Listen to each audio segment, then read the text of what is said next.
is Karen Knapp, President, CEO, United Way of St. Lucie County.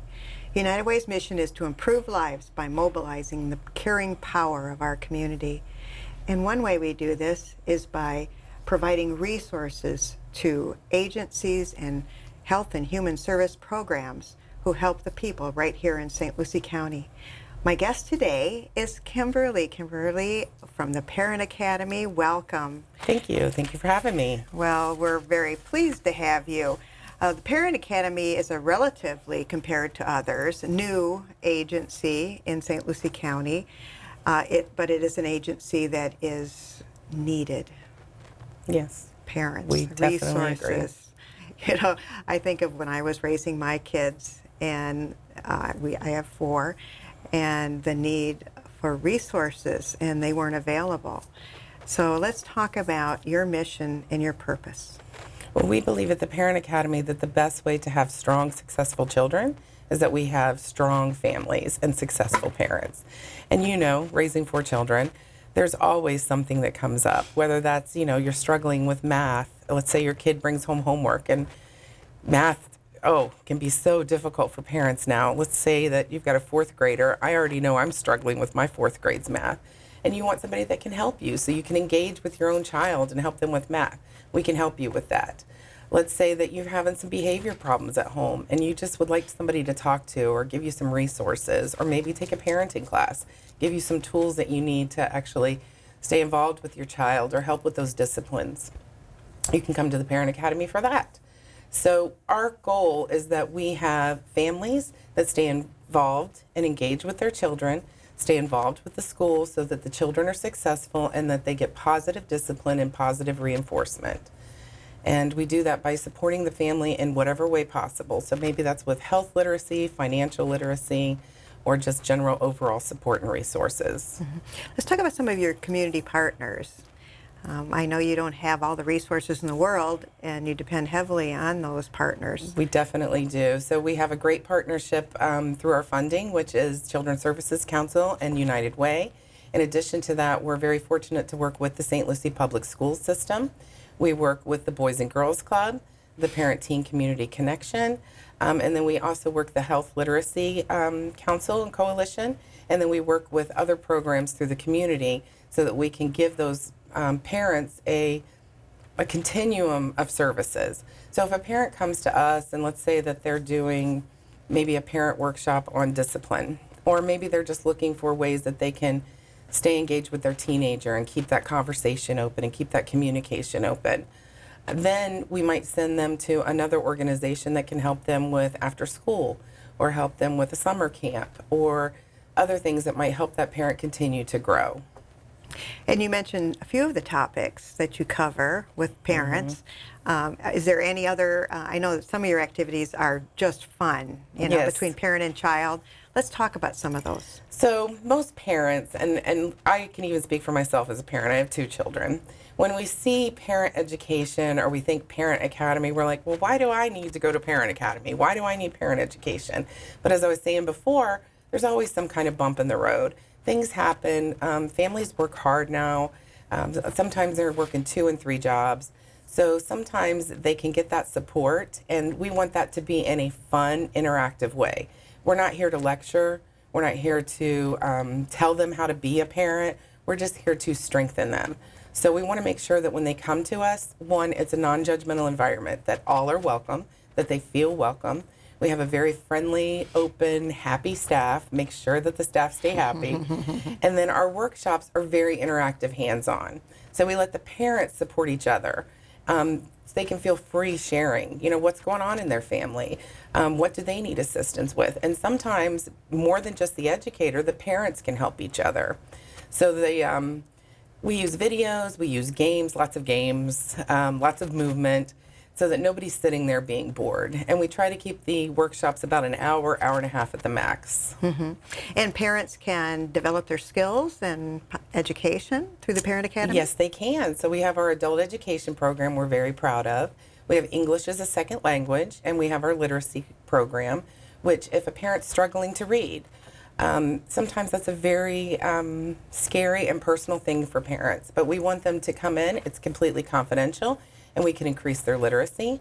We can help them if they want to go back and get their GED, but they're not quite ready to go to IRSC. We can help them strengthen their skills in math, science, history, and reading and writing prior to going to IRSC, and that's all free.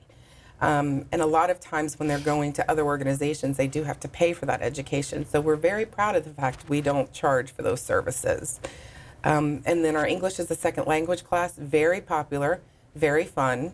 And we have just this year instituted our parent circle, which is a lot of our parents come back and they meet once a month and they bring back what's going on in their families or what they see in the community. And they tell us what they see and what they think parents need, and they support each other. So they've really kind of built this camaraderie among each other.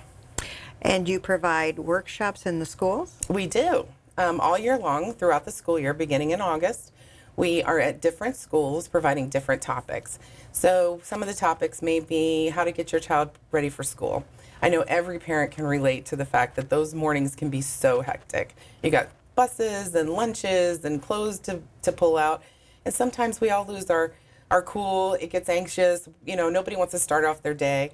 And, the science says that students and children who come to school happy and after they've had a calm morning, they do better in school. So our goal is how can we help the parents have that morning that goes very smooth? So maybe, like I said, how to help your child with school, how to help your child with homework, how to help your child with a science project. How many of us have struggled with science projects? I know I've struggled with plenty of them.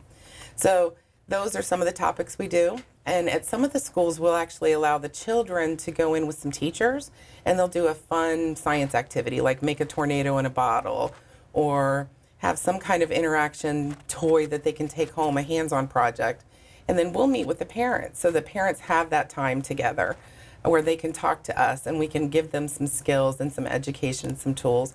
And then we bring the family back together and we help them with that communication so that they feel that they can talk openly and positively with their children and vice versa. We want the kids to be open and positive too. How would a parent find out about your services? Well, they can call us, obviously, at 466-0521. But I say follow us on Facebook, which is Parent Academy SLC, or our website, parentacademyslc.org, because we post all of our workshops there. We have a full calendar of events, and you can actually register online. And we want to make sure all the workshops are in your neighborhood.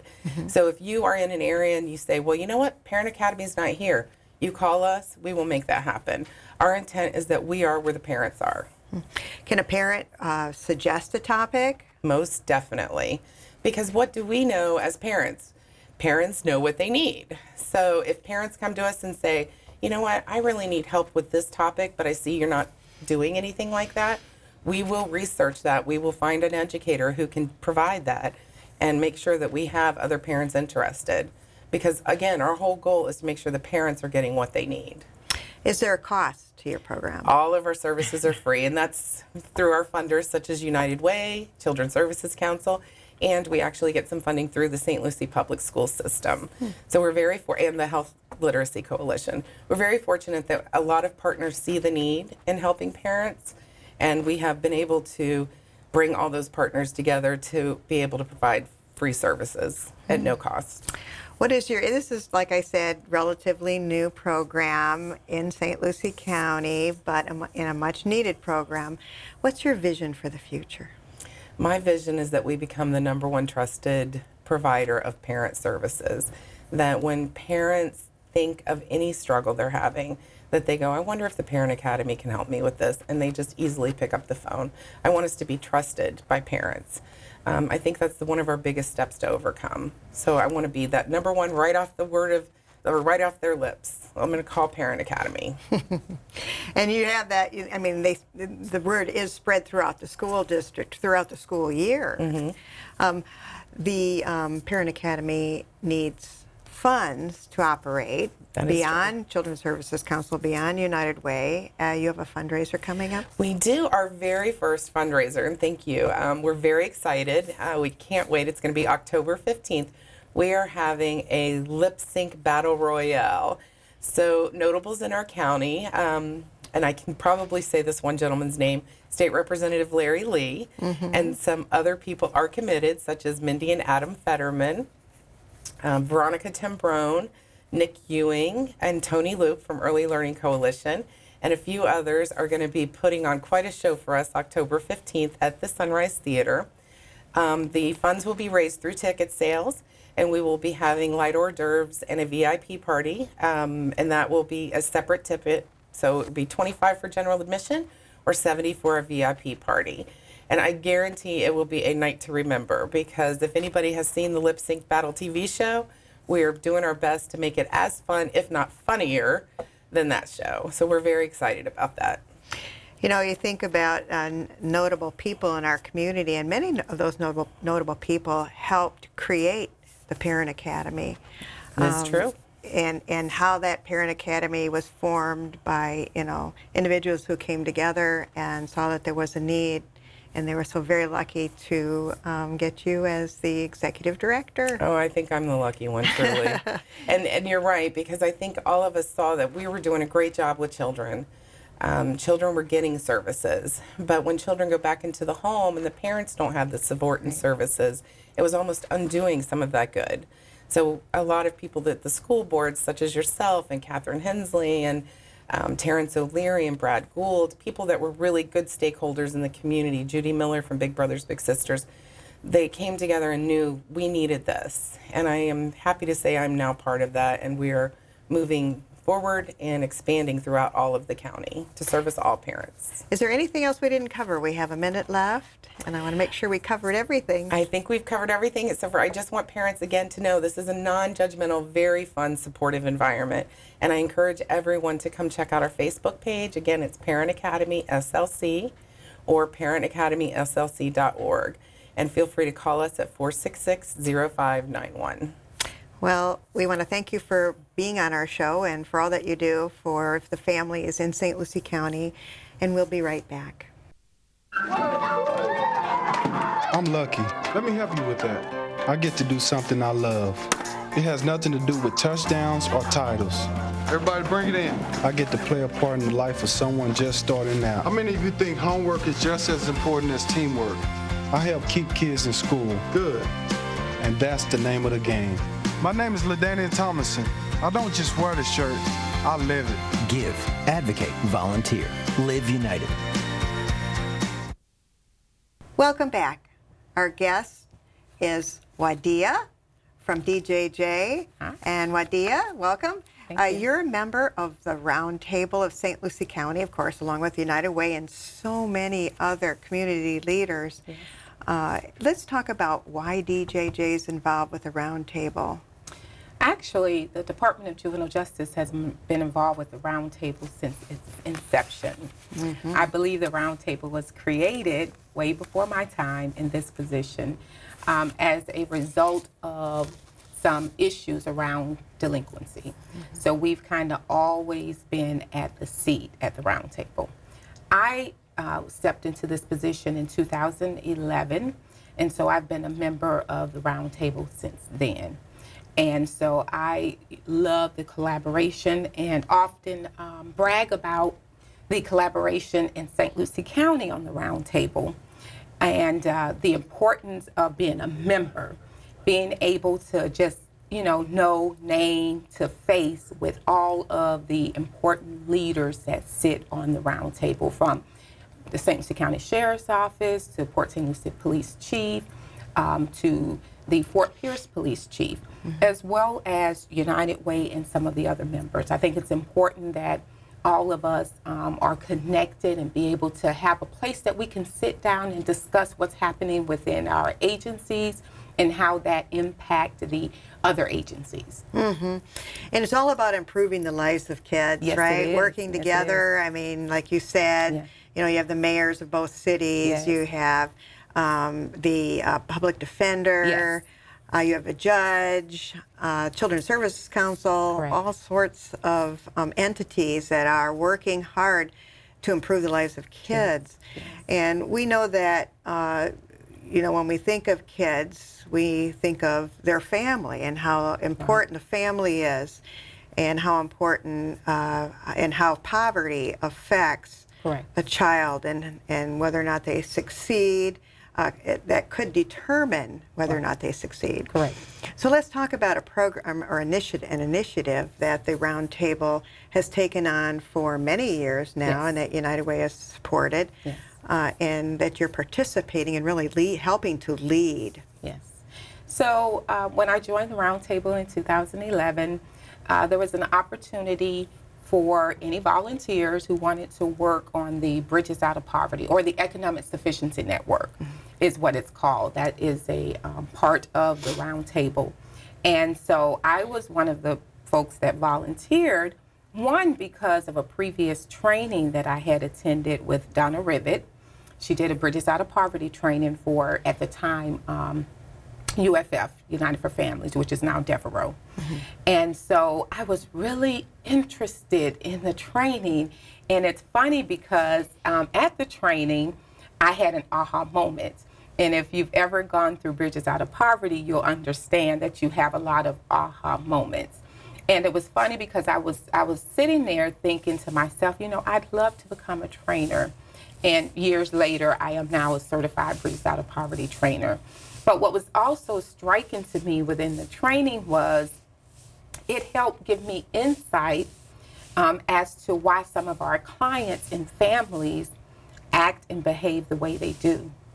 I remember years ago as a juvenile probation officer, you know, going out to see our kids. We go to their home, we knock on the door opens, it's a little apartment, and when you open up the door, you see this big screen television. And this was way back in the early 2000s. I started with DJJ in 1999. So, you know, this was way back then, and I always wondered, and another probation officer asked me, they live in a small house, but they have this big screen TV, you know, why?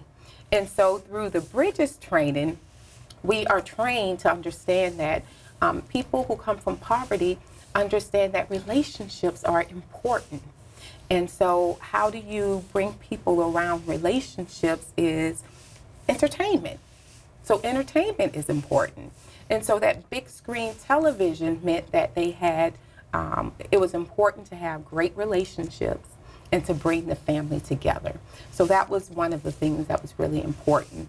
And poverty impacts, and the reason why I'm involved also is because I understand that those youth and families that we deal with, a lot of them come from poverty. You know, they come from under-resourced communities. They come from environments that make it very difficult for them to be successful. Sometimes it's situational poverty. You know, sometimes, you know, somebody's arrested because they can't, you know, they can't pay for or buy food, and then they go shoplifting for food. Or it's generational poverty, where it goes from, you know, down one family to the next family to the next family. And so I understand the importance that when we address adults and those adults that are living in poverty, they have an impact on our kids. And that's going to have an impact on juvenile justice as well. And so the Roundtable, when they were looking at their strategic plan and looking at what they wanted to address, they realized that there was a common thread in all of the issues that impacted the lives of juveniles.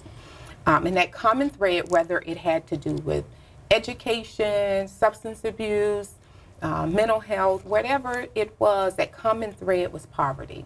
And so that's how they created the Economic Sufficiency Network. And once the network got started, we identified Bridges Out of Poverty and Getting Ahead in a Just Getting By world as one of those models that we will use, or programs that we'll use to be able to address poverty. That certainly is a best practice being used in other areas as well, and very successful. Yes. So Bridges Out of Poverty really opens the eyes of those who deal day in and day out with people in living in poverty. Right. They also, the initiative also addresses the workplace and how the workplace can help if they understand their employees a little bit better. They might be able to work together, and that's not to make an excuse for anyone. It's just to open the door to understand. That's all it is, and then begin the work. You've mentioned Getting Ahead classes. Let's talk about that and the partners that you have. Yes. So Getting Ahead and the Just Getting By World is actually a workshop. It's a 48-hour workshop in which the individuals themselves who are in poverty actually get an opportunity to investigate, and we call them investigators while they're going through it. They get to investigate their situation. You know, how did I end up where I ended up? And so they look at the hidden rules of society. They also look at individual and community resources. You know, what's missing within our community? What am I missing? And through Bridges Out of Poverty, we learned that poverty isn't just financial. Poverty is defined as the extent to which one does without resources. And according to Bridges Out of Poverty, there are 11 resources, in which financial is just one of 11. So the investigators, through their work, they're researching all of this. They're also understanding the causes of poverty. You know, there's more than just the individual cause of poverty. So we always a lot of people like to look at the individual behavior, you know, whether or not they went to school, you know, if they're from a single family, if they, you know, a single mother. But then there's also other causes like exploitation and politics and just different things that will make someone also help contribute to poverty. You know, for example, if an individual has a job and they're working 32 hours and they can't get any more because the employer knows that if they work full-time, they have to provide benefits. So a lot of people in poverty work very hard, and they have more than just one job. They work several jobs.